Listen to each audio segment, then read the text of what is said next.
ಪ್ರಯಾಗ್ರಾಜ್ ಕುಂಭಮೇಳದಲ್ಲಿ ನಡೆದಂತಹ ಕಾಲ್ತುಳಿತದ ಭೀಕರತೆಗೆ ಒಂದೊಂದು ದೃಶ್ಯವೂ ಸಾಕ್ಷಿಯಾಗಿದೆ.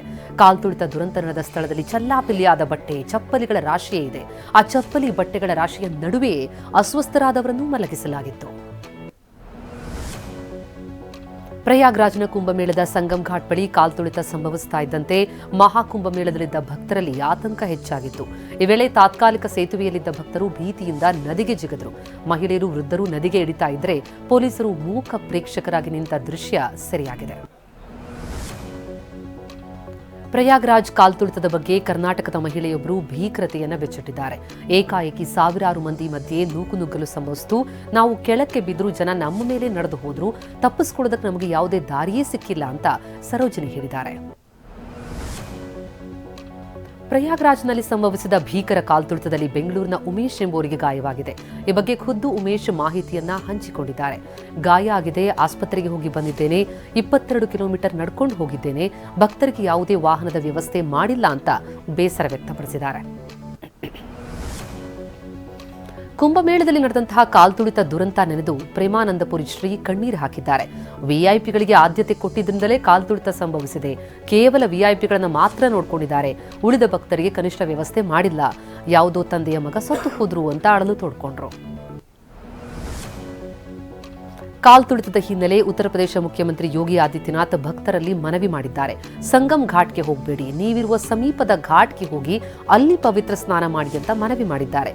ಯಾವುದೇ ವದಂತಿಗೆ ಕಿವಿಗೊಡದಂತೆ ಕೋರಿಕೊಂಡಿದ್ದಾರೆ.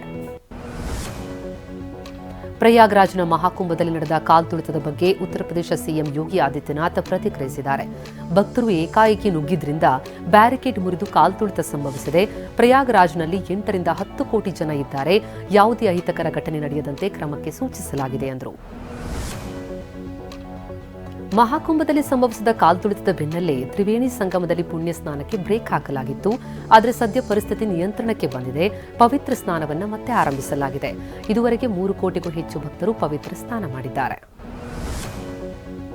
ಕೇಂದ್ರ ಗೃಹ ಸಚಿವ ಅಮಿತ್ ಶಾ, ರಕ್ಷಣಾ ಸಚಿವ ರಾಜನಾಥ್ ಸಿಂಗ್ ಕೂಡ ಉತ್ತರ ಪ್ರದೇಶ ಮುಖ್ಯಮಂತ್ರಿ ಯೋಗಿ ಆದಿತ್ಯನಾಥ್ ಜೊತೆ ಮಾತುಕತೆ ನಡೆಸಿದ್ದಾರೆ.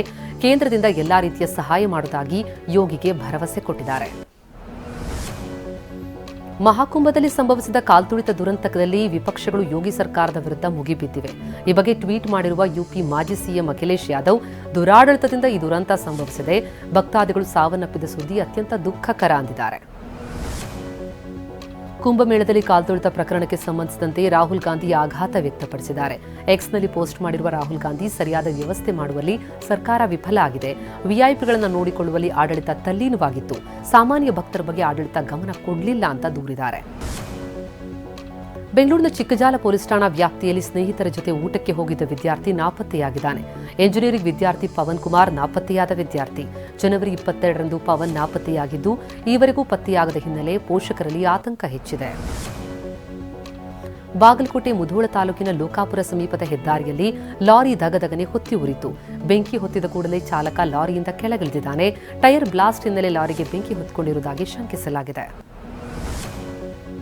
ಕೊಪ್ಪಳ ನಗರದ ಗವಿಸಿದ್ದೇಶ್ವರ ಮಠಕ್ಕೆ ನಟ ಡಾಲಿ ಧನಂಜಯ್ ಭೇಟಿ ಕೊಟ್ಟರು. ಗವಿಸಿದ್ದೇಶ್ವರ ಸ್ವಾಮೀಜಿಗಳಿಗೆ ಮದುವೆಯ ಆಮಂತ್ರಣ ಪತ್ರಿಕೆ ಕೊಟ್ಟು ಶ್ರೀಗಳಿಂದ ಆಶೀರ್ವಾದ ಪಡೆದರು. ಬಳಿಕ ಗವಿಮಠದ ದಾಸೋಹದಲ್ಲಿ ಪ್ರಸಾದ ಸ್ವೀಕರಿಸಿದರು. ಕ್ಯಾನ್ಸರ್ ಮುಕ್ತರಾಗಿ ಕರುನಾಡಿಗೆ ವಾಪಸ್ಸಾದ ನಟ ಶಿವರಾಜ್ ಕುಮಾರ್ಗೆ ಡಾನ್ಸ್ ಮೂಲಕ ನಟಿ ಸುಧಾರಾಣಿ ವೆಲ್ಕಮ್ ಮಾಡಿದ್ದಾರೆ. ಆನಂದ ಸಿನಿಮಾದ ತಿಮ್ಮ ತಿಮ್ಮ ಹಾಡಿಗೆ ಅಮ್ಮ ಮಗಳು ಭರ್ಜರಿ ಸ್ಟೆಪ್ ಹಾಕಿದ್ರು. ಶಿವಣ್ಣನಿಗಾಗಿ ಡಾನ್ಸ್ ಅರ್ಪಣೆ ಅಂತ ಸುಧಾರಾಣಿ ಪೋಸ್ಟ್ ಮಾಡಿದ್ದಾರೆ. ಭಾರತೀಯ ಬಾಹ್ಯಾಕಾಶ ಸಂಸ್ಥೆ ಇಸ್ರೋ ಮತ್ತೊಂದು ಮೈಲಿಗಲ್ಲು ಸಾಧಿಸಿದೆ. ತನ್ನ 100ನೇ NVS-02 ಹೆಸರಿನ ಸಂಚರಣೆ ಉಪಗ್ರಹ ಹೊತ್ತ GSLV ರಾಕೆಟ್ ಯಶಸ್ವಿಯಾಗಿ ನಭಕ್ಕೆ ಚಿಮ್ಮಿದೆ. ಆಂಧ್ರಪ್ರದೇಶದ ಶ್ರೀಹರಿಕೋಟಾದಲ್ಲಿರುವ ಸತೀಶ್ ಧವನ್ ಬಾಹ್ಯಾಕಾಶ ಕೇಂದ್ರದಿಂದ ರಾಕೆಟ್ ಉಡಾವಣೆ ಸಕ್ಸಸ್ ಆಗ್ತಾ ಇದ್ದಂತೆ ವಿಜ್ಞಾನಿಗಳು, ಸಿಬ್ಬಂದಿ ವರ್ಗ ಚಪ್ಪಾಳೆ ತಟ್ಟಿ ಸಂಭ್ರಮಿಸಿದ್ದಾರೆ.